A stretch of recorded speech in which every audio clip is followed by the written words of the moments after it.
बेहया बीवी के चक्कर में अपनी माँ से जबान लड़ाता है, अपने बाप से ऊंची आवाज में बात करता है। कौन है वो बेहया बीवी? 24 घंटे तेरे नाम आमाल में जो गुनाह लिखे जा रहे हैं उसमें आधा गुनाह तुम्हारी बीवी की वजह से लिखा जा रहा है। तुम्हारी बीवी बाजार में चलती है, जुल्फे लहरा के चलती है। तुम्हारी बीवी बाजार में चलती है, उसके सर पे दुपट्टा नहीं होता है, उसके सीने खुले हुए होते हैं, उसके सर के बाल उलझे हुए रहते हैं। यानी उसको चेहरे के ऊपर नकाब डालकर बाजार जाना चाहिए था, मगर वो बाजार में जाकर नुमाइश करती है, अपने हुस्न की नुमाइश करती है और अपनी बेहया बीवी के चक्कर में अपनी माँ से जबान लड़ाता है। मैं कहता है सालिम, कौन है ये बीवी? इसकी एनिवर्सरी के मौके से जो बाजार से सोने की चैन ला करके उसके गले में देता है, और जब तुम्हारी बीवी का बर्थडे का टाइम आता है तो जाकर बाजार से केक लाकर केक काटता है। मैं कहता हूँ बीवी के बर्थडे पे केक काटता है, बीवी को लाकर सोने की चैन देता है। कभी अपनी माँ की लंबी उम्र के लिए दुआ की तुमने? कभी ये भी तौफीक नहीं हुई कि मेरी माँ की लंबी उम्र की दुआ करे?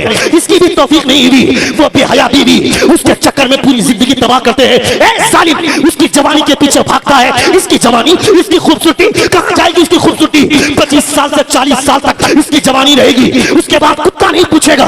तुमने नहीं देखा क्या बॉलीवुड की उस अदाकारा को जिसके हुस्न के चर्चे थे, जिसकी खूबसूरती की बातें होती थी, मगर आज उसे ब्रेस्ट कैंसर हुआ है, अमेरिका में इलाज करवा रही है, उसे कुत्ता नहीं पूछता है। अमेरिका नेपाल की एक अदाकारा है, उसके हुस्न के चर्चे थे, उसको आज ब्रेस्ट कैंसर हुआ है, अमेरिका में जेरे इलाज है, उसे भी कुत्ता नहीं पूछता है। कहाँ गई है जवानी? कहाँ गया ये हुस्न? कहाँ गए उसकी खूबसूरती के चर्चे? कहाँ गए उसकी जुल्फे? मेरा कहने का मतलब है इस हुस्न के पीछे मत भाग। भागना है तो उस हुस्न के पीछे भाग जिस हुस्न के बारे में शेख सादी शिराजी फरमाते हैं, बलगल हुला भी कमालिही कशफत दुजा भी जमालिही, he reached the highest place by his perfection, he removed the darkness by his beauty।